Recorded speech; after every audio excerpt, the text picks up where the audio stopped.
adik-adik, hari ini Kak Vilea, Kak Hana, dan Kak Devana akan mengajak adik-adik untuk bernyanyi bersama. Jangan lupa untuk mengikuti gerakan kita ya. Ayo kita sama-sama berdiri dan menari.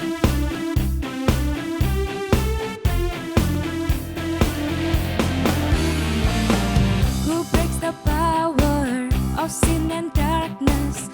Whose love is mighty and so much stronger? The King of glory, the King above all kings. Who shakes the whole world with holy thunder and leaves us breathless in awe and wonder? The King of glory, the King above all kings. This is amazing grace. This is unfailing love. That you would take my place. That you would bear my cross.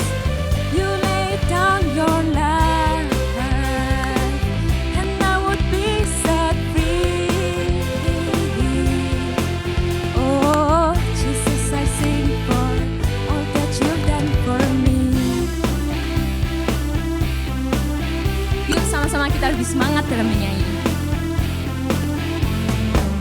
Who breaks the power of sin and darkness?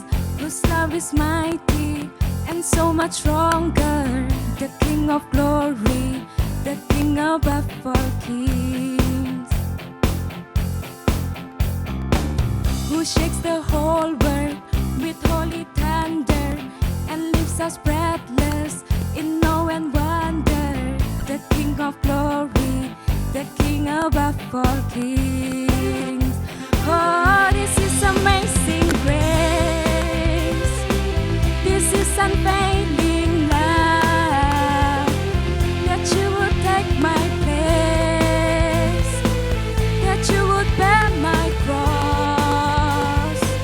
You laid down your life, and I would be set free. Oh, Jesus, I sing for all that you've done for me. Worthy is the Lamb who was slain. Worthy is the King who conquered the grave. Worthy is the Lamb who was slain. Worthy is the King who conquered the grave. Worthy is the Lamb who was slain. Worthy is the King who conquered the grave. Worthy is the Lamb who was slain. Worthy, worthy, worthy. This is amazing grace. This is unfailing love. That you would take my place. That you would bear my cross. You laid down your life, and I would be set free. Oh, Jesus, I sing for all that you've done for me. Oh, Jesus, I sing for all that you've done for me.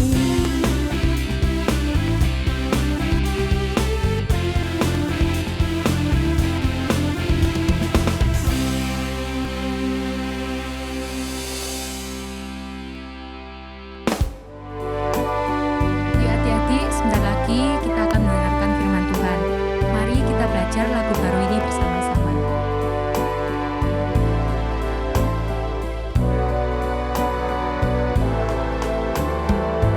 Siapakah diriku ini sampai sang Raja mau terima diriku karena kasih-Nya, karena kasih-Nya yang Dia bebaskan. Sungguh telah bebas, akulah anak sang Raja.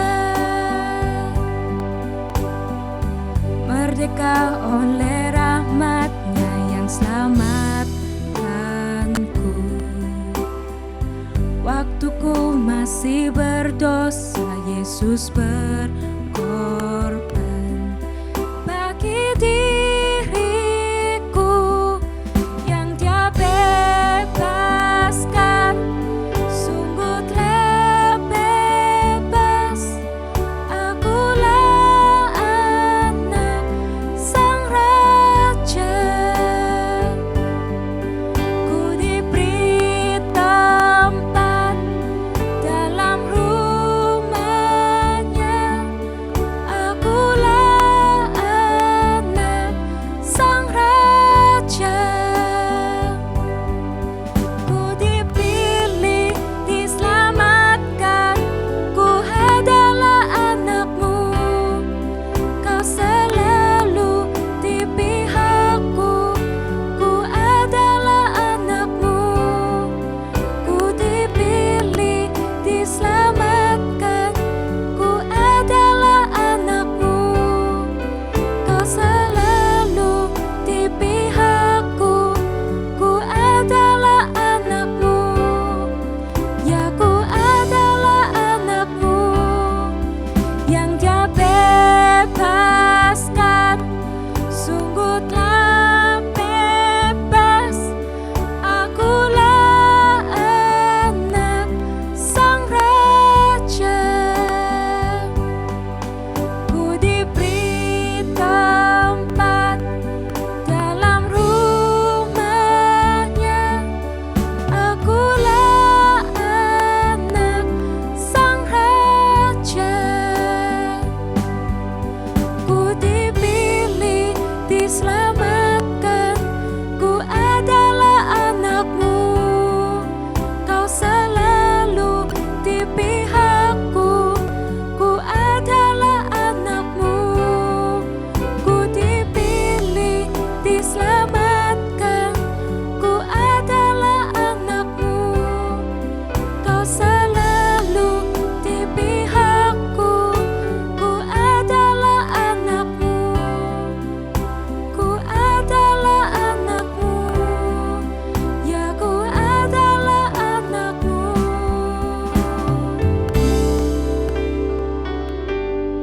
Teman-teman, sebelum kita mendengarkan firman Tuhan, mari kita berdoa bersama-sama. Tuhan, terima kasih untuk hari ini Tuhan. Sebentar lagi kita akan mendengarkan firman Tuhan. Tuntun kami Tuhan, supaya lewat firman Tuhan hari ini kami bisa lebih mengenal-Mu lebih dalam lagi Tuhan. Terima kasih Tuhan, kami sudah berdoa dan mengucap syukur. Amin.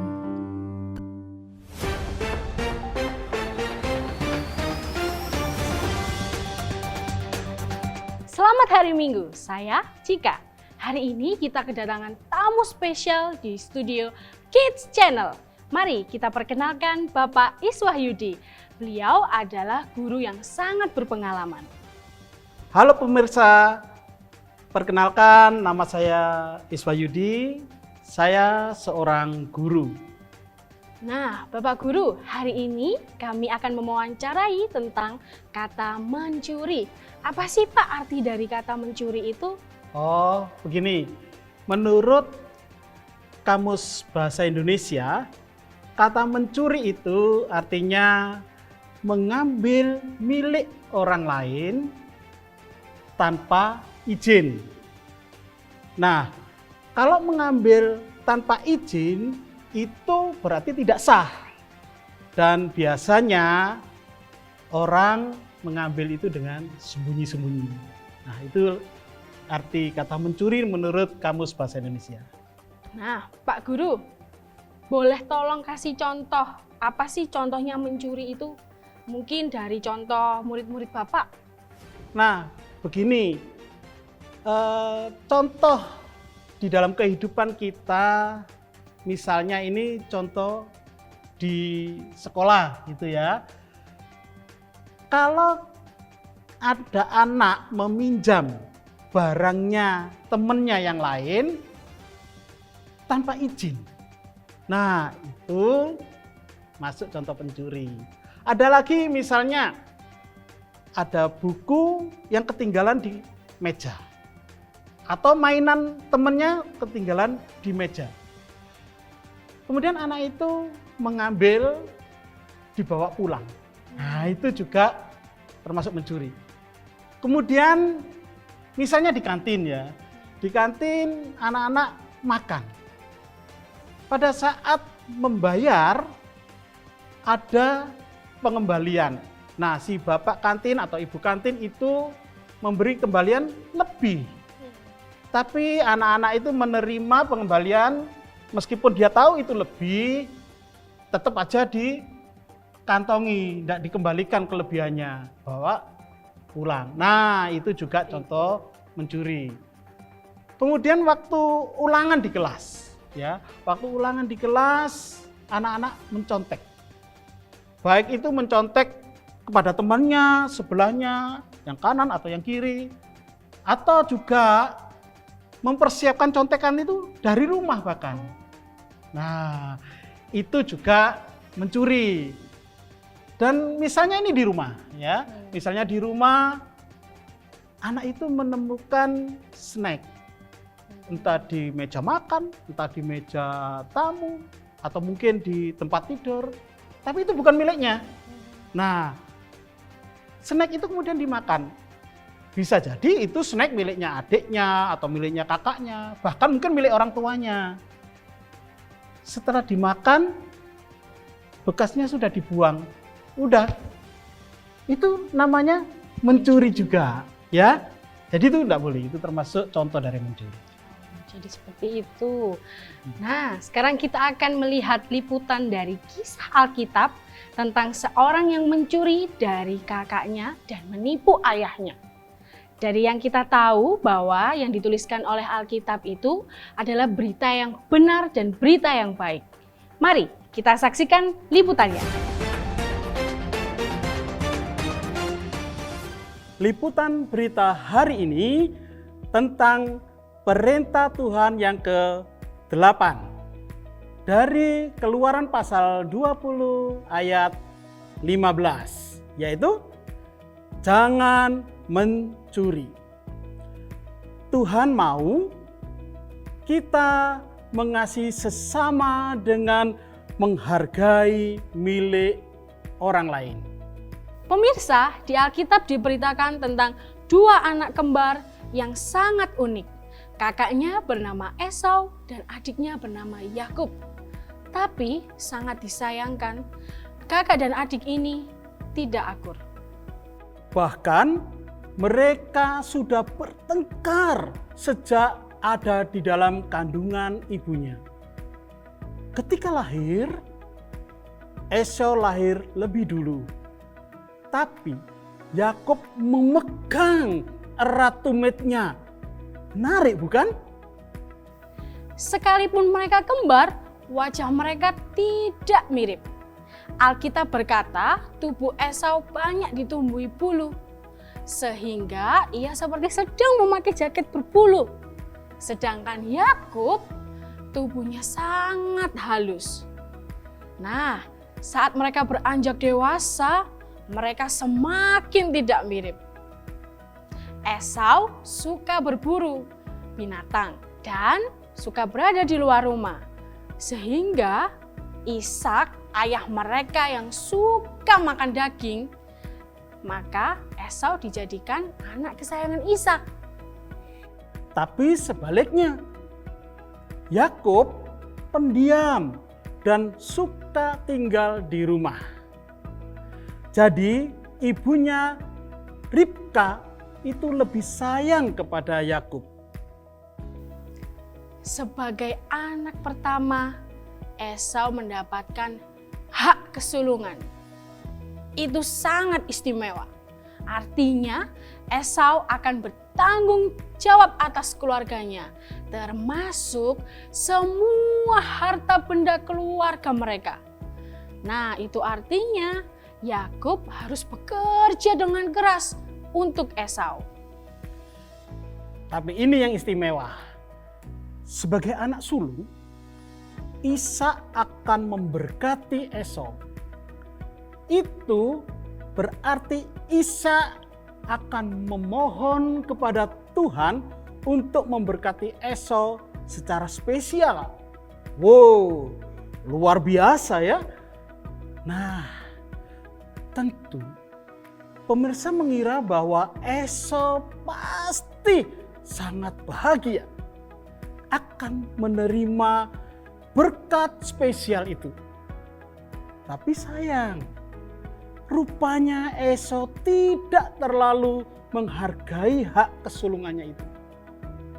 Suatu hari, setelah seharian berburu, Esau pulang dengan perut keroncongan.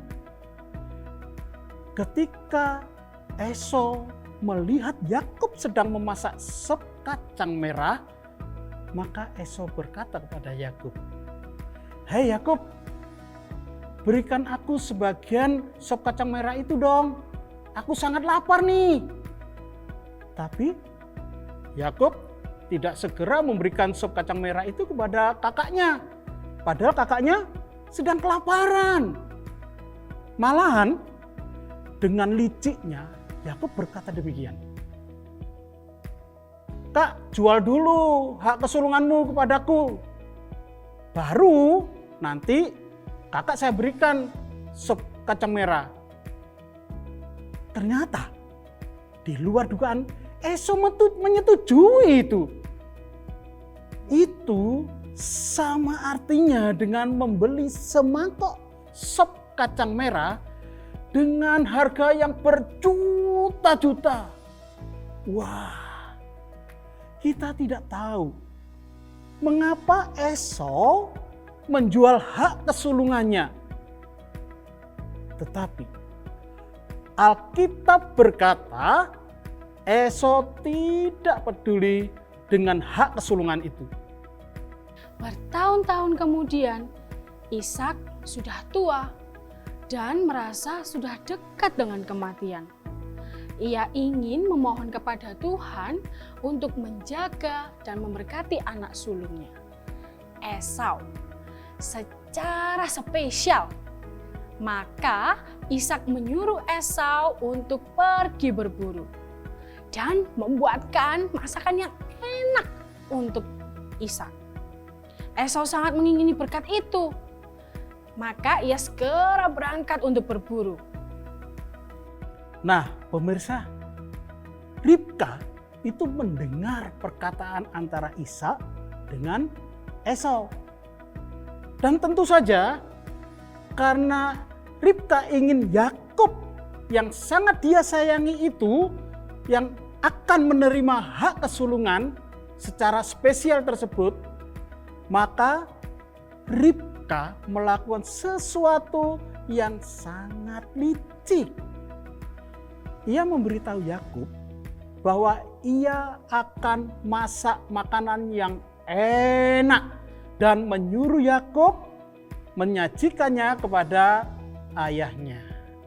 Sehingga ayahnya Ishak akan memberkati Yakub dan bukan kepada Esau. Karena mata Ishak sudah sangat kabur, maka Ribka punya ide supaya Yakub berpura-pura jadi Esau. Nah, tentu saja ini akan menjadi masalah. Karena bila pemirsa ingat, badan Esau dipenuhi dengan bulu, sedangkan badan Yakub halus. Jadi, waktu Ishak menyentuh tubuh Yakub yang halus, maka pasti akan ketahuan. Alkitab juga berkata bahwa Esau punya bau yang khas. Jadi, meskipun Ishak buta, tapi ia dapat membedakan mana Yakub dan Esau melalui sentuhan dan bau. Menyadari hal itu semua, Ribka menyuruh Yakub untuk menaruh bulu domba di tangannya dan memakai baju Esau yang berbau khas itu. Jadi, waktu Yakub menghadap kepada ayahnya, Ishak heran, mengapa suara itu seperti suara Yakub? Tapi waktu Ishak meraba tangan Yakub, ia merasa seperti tangannya Esau yang berbulu itu. Jadi tipuan ini menjadi berhasil. Yakub menerima berkat spesial itu. Nah, seperti dugaan pemirsa, Esau sangat amat marah karena Yakub sudah mencuri berkat spesialnya dan ia bertekad untuk membunuh Yakub. Akhirnya Ribka harus menolong Yakub untuk melarikan diri agar Esau tidak membunuh Yakub.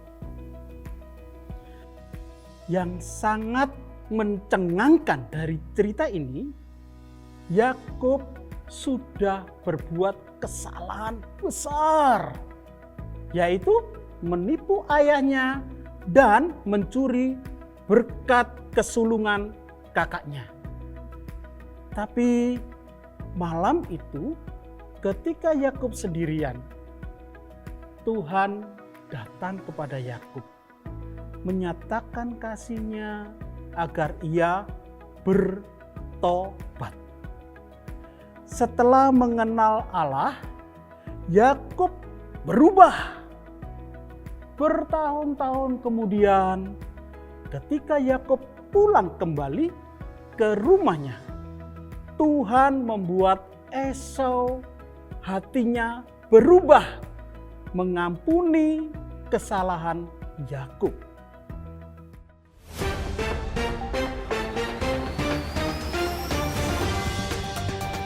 Sekarang kita kembali ke studio untuk berbincang bersama Bapak Guru lagi.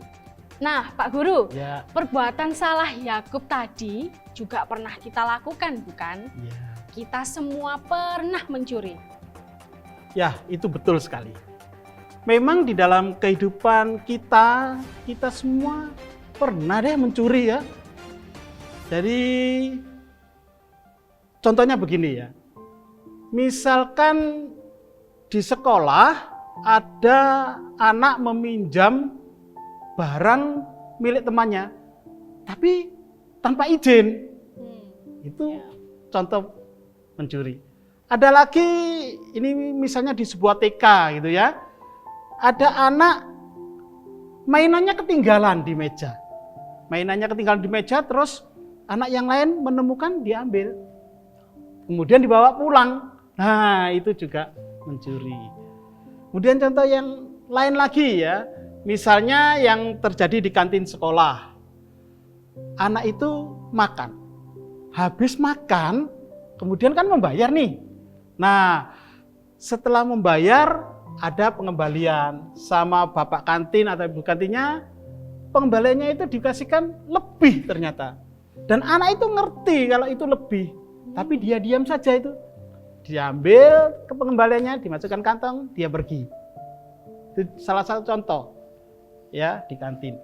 Nah, selain itu mungkin kejadian di kelas nih waktu ulangan ya. Waktu ulangan anak itu mencontek. Nah, dia bahkan mempersiapkan contekan itu dari rumah. Atau pas dia lupa, dia lihat kanan, lihat kiri, mencontek temannya. Nah, itu juga termasuk mencuri. Ya, kalau di rumah ini misalnya ya, contoh di rumah. Nah, sewaktu di rumah ada anak ini menemukan snack. Padahal dia tidak memiliki snack itu. Snack itu misalnya miliknya kakaknya, atau mungkin miliknya adiknya, atau mungkin miliknya orang tuanya. Bahkan mungkin itu miliknya pembantunya, mungkin ya. Kemudian diambillah snack itu, dimakan sama dia. Kemudian supaya tidak ketahuan, bekasnya cepat-cepat dibuang di tempat sampah. Nah, itu juga mencuri. Tapi ada berita baik yang sangat keren untuk semua pemirsa.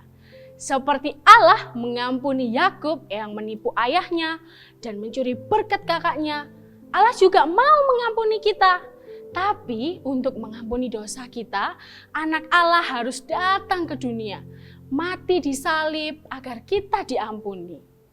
Ketika kita mengaku di hadapan Tuhan, Tidak ada dosa yang terlalu besar, tidak ada dosa yang terlalu jahat yang tidak bisa Allah ampuni. Di hari yang ketiga, Yesus bangkit dari kematian dan memberi kuasa untuk mengalahkan dosa karena Roh Kudus tinggal di dalam kita sekarang. Roh Kudus pasti menolong kita untuk mentaati perintahnya, yaitu mengasihi sesama dengan menghargai milik mereka. Nah adik-adik, hari ini kita sudah mendengarkan firman Tuhan melalui liputan Kids Channel yang sudah kita dengarkan. Dan juga kita saksikan tadi. Adik-adik, kakak kasih kesempatan kepada adik untuk merenungkan firman Tuhan dengan mengakui di hadapan Tuhan segala dosa-dosa kita yang sudah kita lakukan, supaya Tuhan menolong kepada adik-adik, menolong kepada kita semua untuk bisa mentaati perintah Tuhan, yaitu apa? Mengasihi sesama kita dengan menghargai milik mereka.